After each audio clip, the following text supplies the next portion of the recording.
Gimana dong?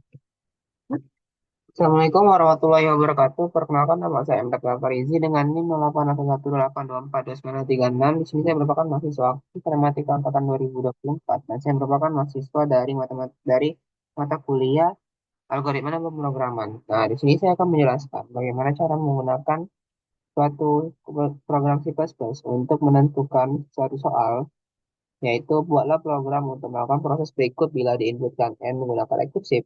Nah, 1 pangkat n plus 2 pangkat n satunya, terus sampai n-1 pangkat 2 dikurang t pangkat 2. Nah, yang pertama itu kita yang pada jelasnya itu kita menggunakan inputnya typestream dan using namespace std. Nah, di integer main-nya itu kita masukkan untuk inputnya itu n untuk masukkan nilai n. Nah, selanjutnya itu integer hasil sama dengan hitung 1, n. Nah, setelah itu out hasil perhitungan, hasilnya itu underline satu return 0. Nah, setelah itu kita masuk ke di bagian pangkat. Karena kan itu kan pangkat. Pangkat itu kan bakal dikurangi sama satu, dikurangi satu terus menerus. Nah, itu hasilnya itu yaitu hasilnya itu sama dengan satu. Dan for integer i sama dengan 0, i kurang dari eksponen.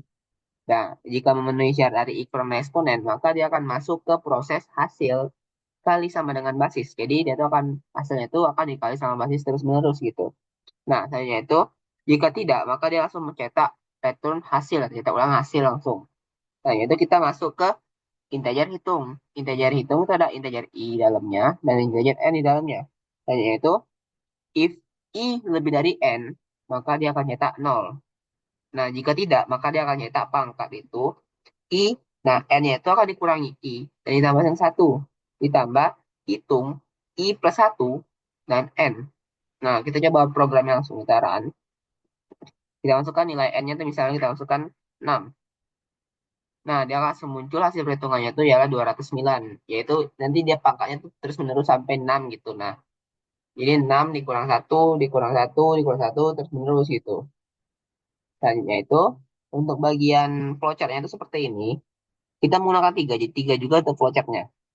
Itu nah, fungsi mainnya seperti ini, fungsi pangkatnya seperti ini, fungsi hitungnya seperti ini.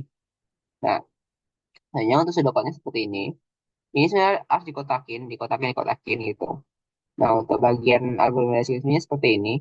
Mulai nilai n, inputkan ini, bla bla bla gitu.